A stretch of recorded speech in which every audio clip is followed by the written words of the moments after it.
Ben, what's up? Greetings. Good afternoon. Your character is an indifferent person, a person who doesn't really care either way. It could be this, it could be that, and you show it very much by not talking. You're the only character who will have minimum words to speak, so that's probably good, maybe, but there will be much more movement, hopefully, or less. And kind of the reason you're in the office in the first place is because you have chronic depression, right? And we felt like this is something that can often come with someone who's indifferent, because it's like indifferent to everything in life. So like, I don't care, whatever, I don't mind, I'm down for whatever you guys want. And we were thinking like maybe you even have like big headphones or something when you come in and you're kind of just like yeah, whatever.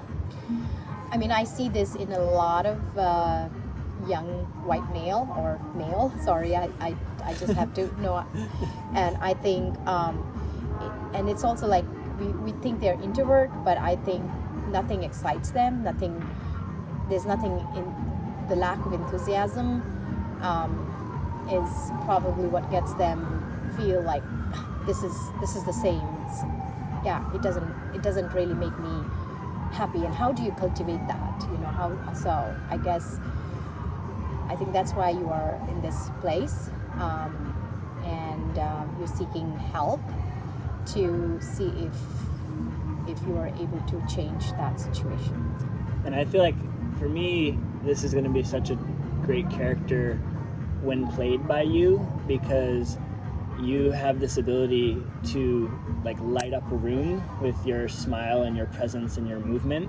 And as the show progresses, we're gonna unravel these layers of people, and you're gonna go from being this like depressed kind of like indifferent person, and it's gonna like you're gonna grow, and everyone's gonna realize throughout the show like what are their strengths, and like your strengths are gonna be like you're calm under pressure, you can see the best way forward, and you have this like perspective from stepping back.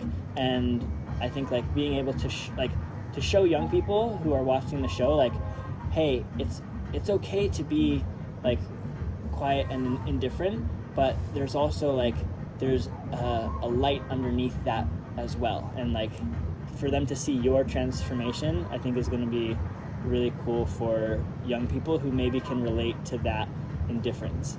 And so the idea is that when we take off that layer and you tell your story, so there will be kind of two stories. One is that what we see in the beginning, and then the second, which is where you become vulnerable, and then we go deeper into understanding what makes you feel indifferent, and then the purpose is that when you reach that bottom and you realize you rise from that, and we don't see the complete transformation, but we start seeing the seeds of transformation. So instead of being indifferent,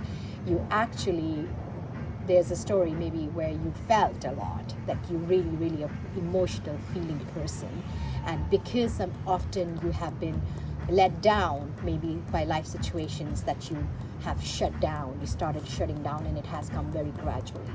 So again, this is just thoughts for you to start thinking of what would be the story of this person, and if you are unable to create one, just let us know and we would create one for you and go over that.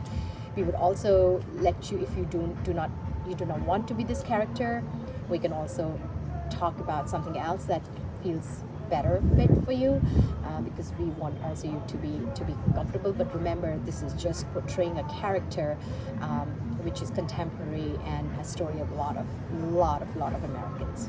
And if you need any like if you want to bounce ideas off of us, we're both available for that anytime. And the backstory can be like drawing from your own experience, or it can be totally fabricated. You can come up with an alias for the character. It's really whatever works best for you, however you work best. And yeah, we're here to support you however we can. And one thing to just keep in mind is like how is the character gonna move into the room, and you're gonna actually be the third person to come in. So you're gonna be like 5 minutes early for the appointment, and there will be 2 people in the room before you. Yes. And then I know we could not meet for coffee, but I'm back, and I'm coming back tomorrow to Colorado. So if you want to grab some coffee before we meet up for the rehearsal, I'd be very happy to see you. Thank you. Bye. Bye.